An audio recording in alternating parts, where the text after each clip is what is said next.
sort of like where does the initial rungs of the ladder fit into everything? In other words, why if the essence is always there, and if the essence is, you could be standing in front of the wall and your mind can be flying all over the place, but that really is representative of the etzem.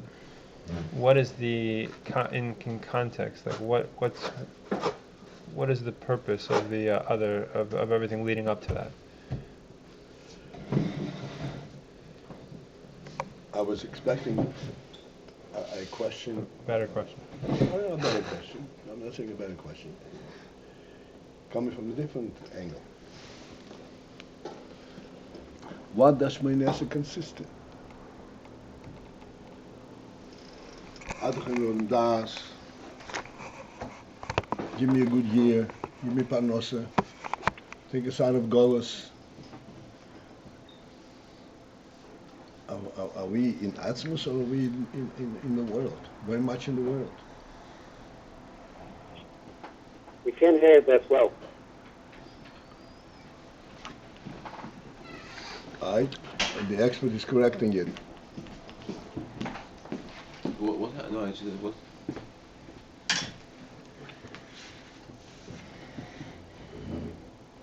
We're saying over here, this is a Yehuda's question, that tefillah is the sulam,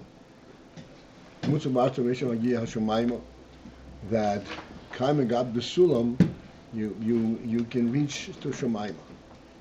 So he's asking, if Shemaima means that you reach to Atzmus, and like you said in Shmoneh Esrei, this is where you're presenting Atzmus, where is the entire path come into? If Atzmus is there all the time, like we said, you have to be Megala Bechinas or Atzmus, but essentially Atzmus is there all the time. So how does where is the relationship to leading to Atzmus when we talk about Psukim Zimra and all that? So I enhance this question by asking, what do you do when you are in front of Atzmus and you want to reach down Atzmus? So you start asking what? Because Hashon should have a good year.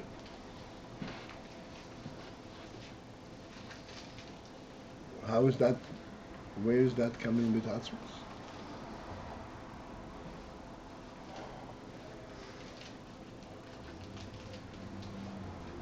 And all the other tefillahs. Is that your question? Yeah, exactly. Really?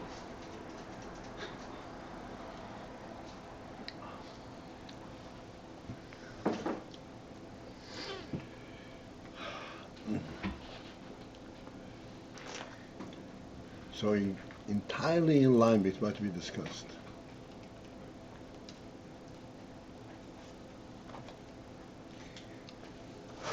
Like I point out to you, you can be riding on a highway and it's smooth sailing. When you start reaching your target, the city, there it doesn't go so smooth. Then you have to identify each home, each house, each turn, each street, each red light, and then it becomes a tortuous path. Atzmus, oh, it's wonderful. It's quite a concept.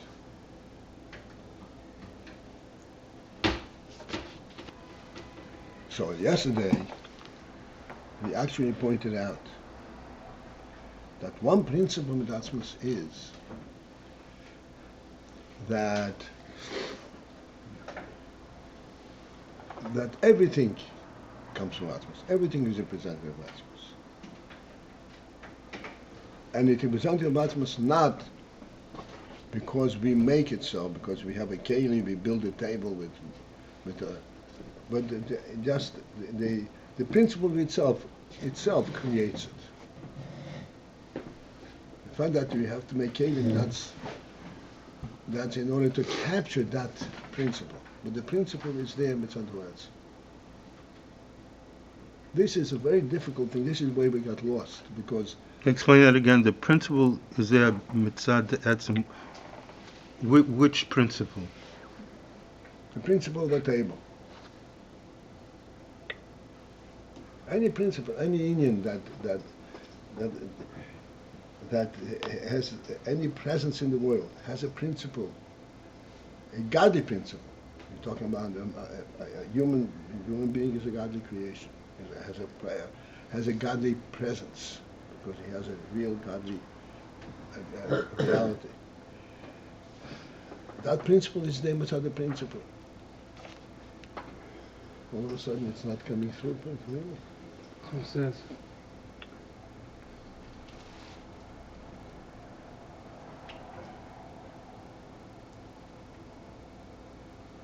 And then we make kalim so that to bring it down to a tangible level. But we should not be fooled, as the Aegis do, that the keli is what this is all about. And the reason the human being reached this height of a finesse of sitting by a table is because of figuring out how to make a keli. Accidentally. He passed by and there was a rock, and he put his cup on the rock and said, "Oh, yeah, this is a great idea."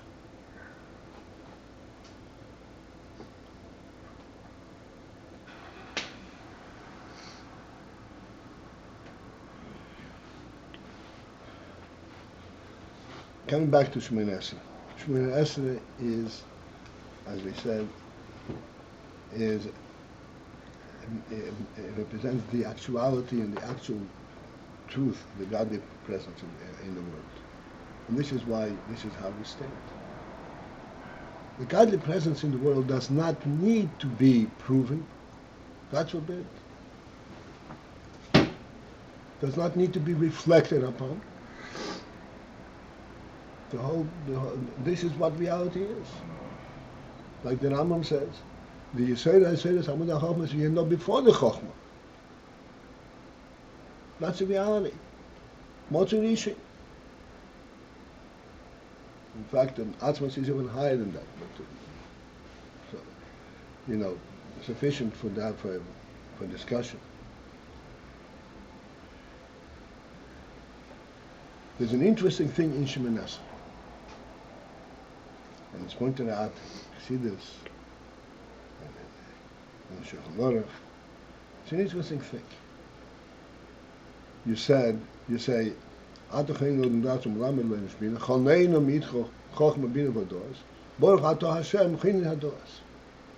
you know that your tefillah was accepted? You make a bracha. A bracha has to be factual. Otherwise, it's called bracha levatol. Immediately, it says choin hatas. Chanun hamar b'lisloyach. Roifi choyre ame Yisrael. Mevorech Hashem.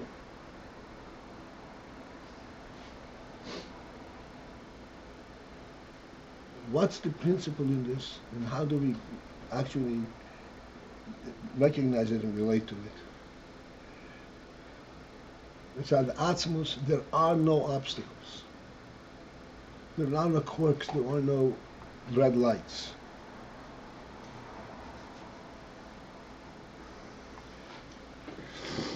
By our tefillah, by our representing it, saying it, we are identifying that which identified by means by which Atzmos is present, is recognized here. And then it's automatically present.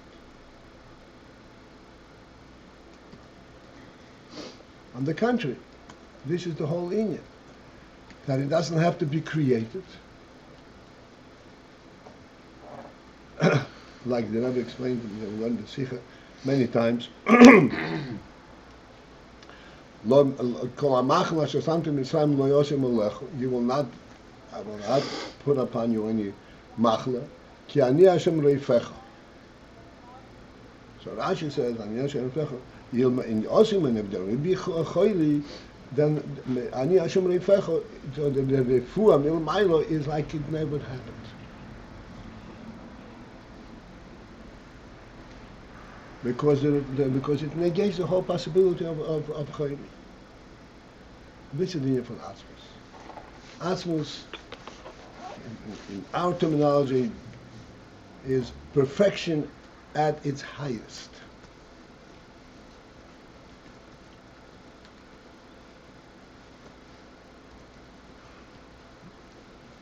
This is how we would explain, because we are in a world of an imperfect world, and then we have defining factors, elements, what makes the world more perfect, better and better. Asmus is perfection at its perfect. What's the perfection at its perfect? It's at the Atmos, at the level of Atmos. This is what we're saying, mentioned lately, this Baal Shem Tov, Mokim Sheritzina Shalodim Shomhu. And we explained the significance of this statement. Not to the Shalodim Shom Yove. He wants to be there, he will get there eventually. This is quite a big statement, and this is a worldly principle. That eventually you'll get where you want to go. There's even what the Gemara says, and Rashi brings it down, that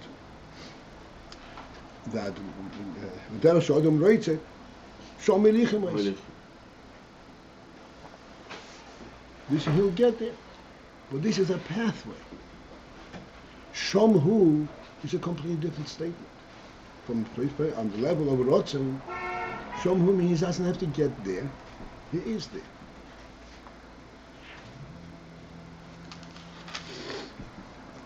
This is why in Shemoyim Esrei there is not an instant between the expression and the fulfillment.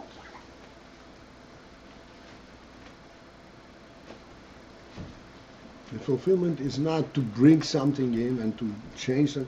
Fulfillment is declaring the reality as it is, and then that's what the reality is.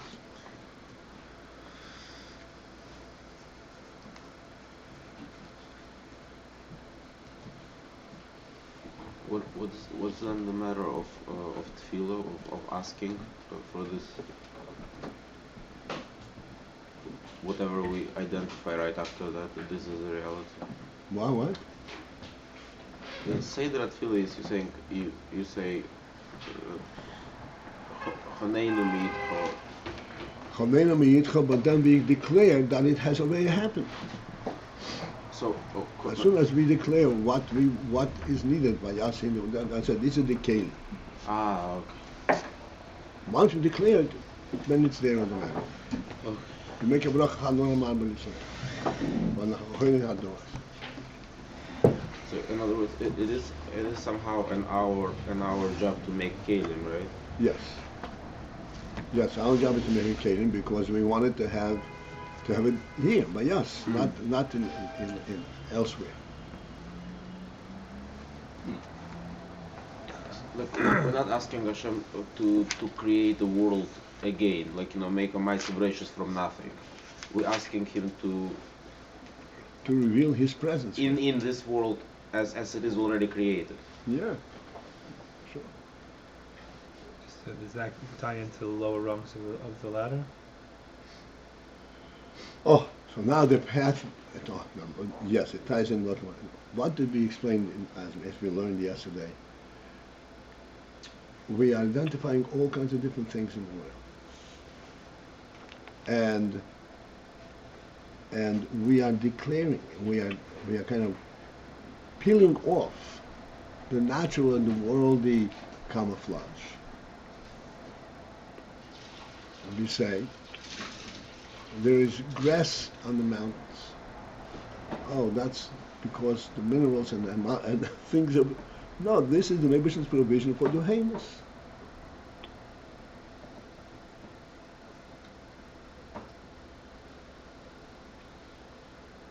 He fills the mountains with grass and all kinds of different vegetations.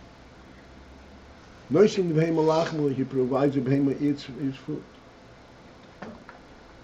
And the lion finds his prey not accidentally. He finds his prey because he's being provided his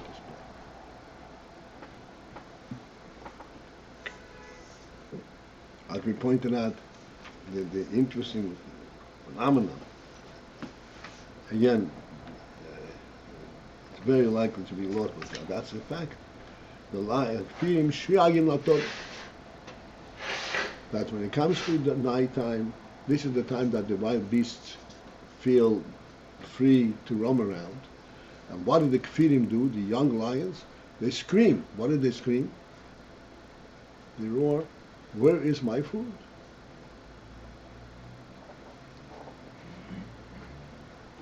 How does he know that there is food?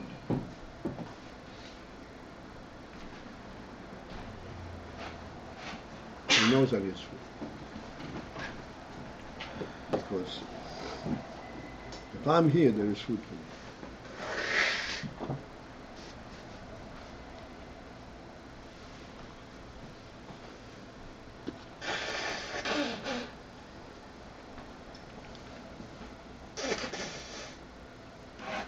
That answer your question?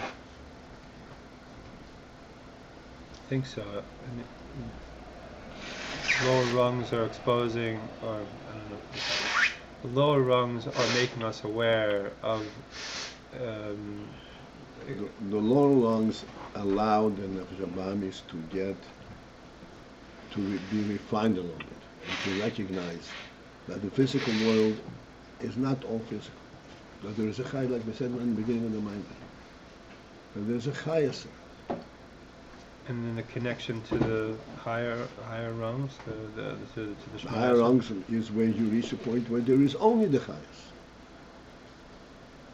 Right, but what's the connection? In other words, what's the connection between the two? It seems like the higher rung is like shalom erech. It is shalom erech, but you cannot get there unless you recognize that in your realm there is also chayas. Otherwise, you're just leaving your realm. Okay, so this is equivalent to when the Nefesh Bahamas says Tzarech Lirtzos. In other words, it Right. itself could come to the end of your, and then you say, sort of Nefesh Elokis, you take over. That's right. So the Nefesh Bahamas is involved the entire. Otherwise, there would be no involvement from your level. Yeah. And that's part of the Bira. So That's part of the bira. That's part of the shlichus that we have in the world. It's you find this is an interesting thing, but it's a factual phenomenon that a person can the nefesh habamis, the perspective of a person, can go either way, either extremely an extreme of gashmi, of worldliness, or extreme of ruchni.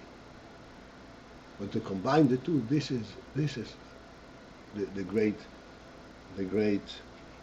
accomplishment of Torah.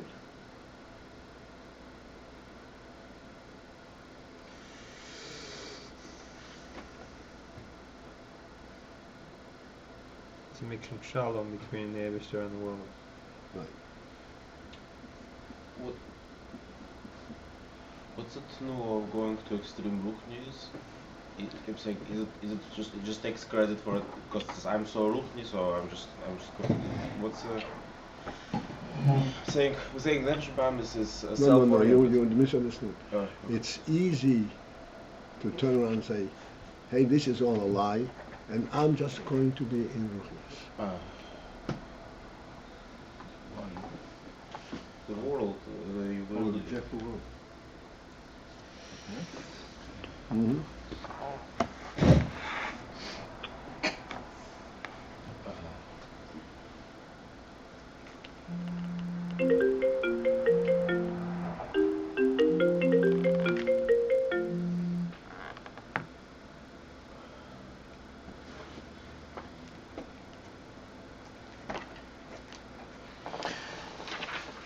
I don't remember, did we reach the end? No. 3 lines to the bottom. 3 lines. to the bottom. Okay. All right, so let's start with that. Kol zeh means this entire process and accomplishment where Hagdolas Koyach Admi, that we increase the Koyach, we give Koyach in the Keli by Hamshochas Wa'atzmos. Hu alidei biru v'zichu hanefesh habahamis. That comes as a result of the purification of nefesh habahamis. V'chol hashayach al nefesh habahamis. And all that is in its realm.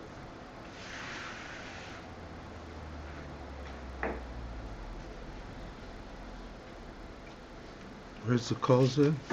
What? 4 lines from the Calls there. Alidei Habira? Yeah, you have three 3 wide lines. That's calls there. wide lines. Well, hashayach al nefesh habahamis. Everything that's related to nefesh habahamis.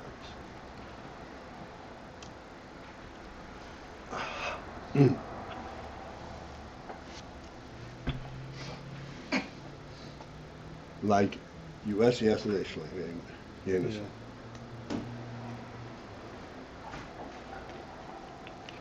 The Nefesh HaBahamis really couldn't care less how things happen. Just wants them to happen.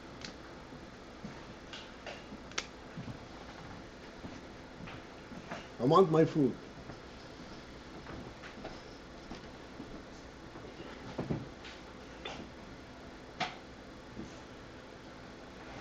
Biru Nefesh HaBahamis is exactly this, saying, yes, you want your food. Here's your food. You know how that happens? It's not outsourced. It's not the world. It has to develop.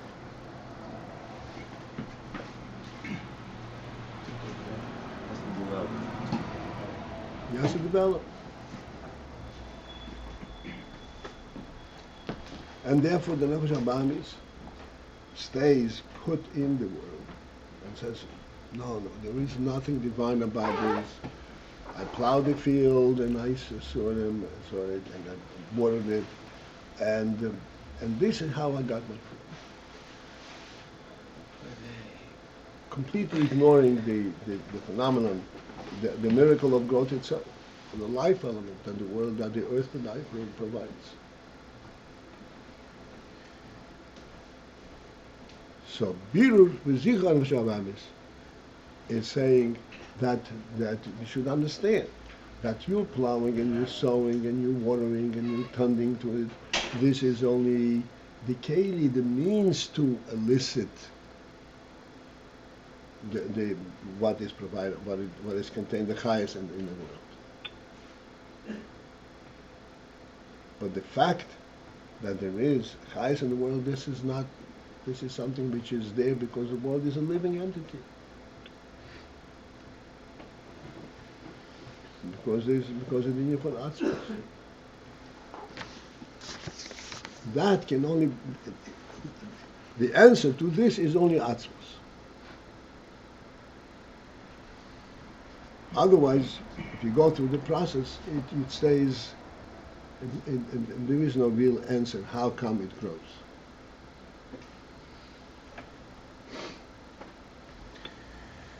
Above, on the fourth line, in the beginning of the paragraph, it seems that we're speaking about the neshama as it's dressed in the goof. And that's how we start this ladder up. That it's this neshama, that our neshama, that we're trying to attach to its source, to bring it to its source.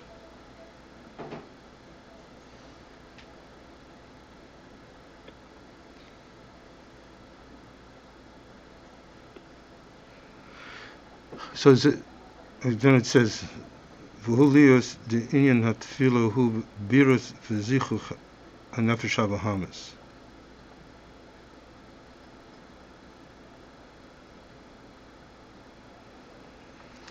So the purpose here is as much to bring the neshama back to its source as it is to mavire the nefesh habahamis.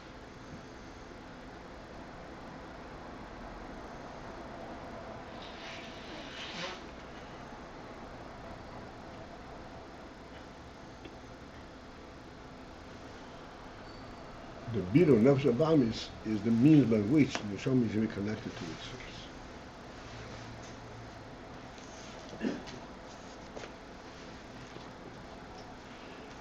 Can I have a share back then? Huh? No, okay. Yeah. No, okay, we can have the share back, okay? Sorry? Yeah. In the middle of the Okay. year, Zeh vayivad Hashem al Avram lech lecha. This is Hashem said to lech lecha. What means lech lecha? Go unto you, which means sheyagia al shirish moken hanshama. He should reach to the source of the neshama. Vehu, and that is accomplished as the biru nefesh habamis. It's accomplished as a result of biru nefesh habamis. Shezeh inyan me'artzecho mi'milayotecha, which is expressed in the means. You should go unto you mi'artzecho mi'milayotecha, leave artzecho mi'artzecha. And then as a result, Agad lo shmecho, I will make great your name, Hagdolas Hashem. What does Hagdolas Hashem mean? That the shame, this is like we said, that this is the Kalim, this is the oasis, the Hashem's presence in the world. Shehuyin Hagdolas HaKoyach. And the Koyach Hadni, becomes enhanced by revealing in it the Koyach Ha'atzmos.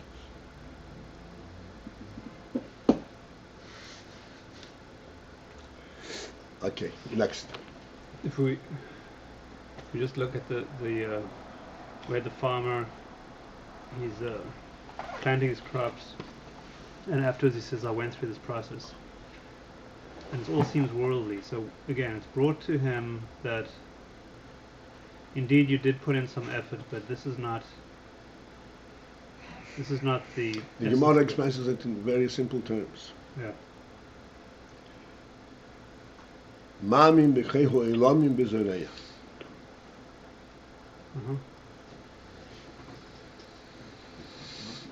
Right.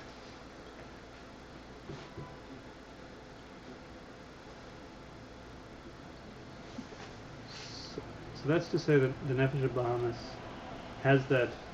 is a mamin. He is open to saying it, not by my that's efforts. the biru of Nefesh. This is the key. Right. Tells us, you fool, this is not how it happens. And that comment, "you fool," opens its eyes, meaning it does have some ability to say. Well- and that's what I was looking at even last night or before, this degree of conflict and the degree that it says, "Oh yes, of course." So explain. Opens its eye. There's a difference. Intellectually, he cannot really relate to it. Cannot. But from perspective of reality, he sees, yes, that's what it is. From the perspective of reality, he sees that it is. So he gets this message or glimpse of, okay, there is a He reality. gets the message is not enough. He joins the message. And that's by means of catching This is the key element. This is he submits to it he submits. because he recognizes this is the truth. Right. And I think we have in Tanya that it's a battle. And when you think of battle, you think of the one party being destroyed. But here, it's more of a conversion. It's not a destructive battle. It destroys its path of vision, its direction. Turns him out completely. Completely takes apart where he was going, how he was seeing things, but rescues him. That's right. Okay. Let me just go in just for a second. We don't much. Abaye Omar le'Avraham Omar. Hashem said, "Amchas ani me'Avraham asher ani yois." Am I going to conceal from Avraham what I intend to do? This is the first pasuk that speaks about the phenomenon of Zdoim. V'yishu b'medrash Rabbah. And Medrash Rabbah in Pashas Beis, Perik Tesvav, Avkuf Lamed, Omed Gimel, it says, "Nosan ha'Elokim ha'elam le'Avraham." The Elokim gave the world to Avraham.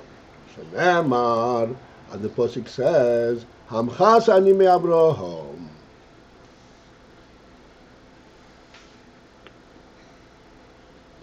Am I going to conceal to Abraham? And Rashi explains why not? Because the world is his. How can I conceal to Abraham what I'm going to do in his world? Okay, this is it for this morning. It's a long davening here today. And we have a great chassid here. Have a great day. Well, but the salary, we had to cut back on the salary, so he's not going to be doing anything involved. Is not going?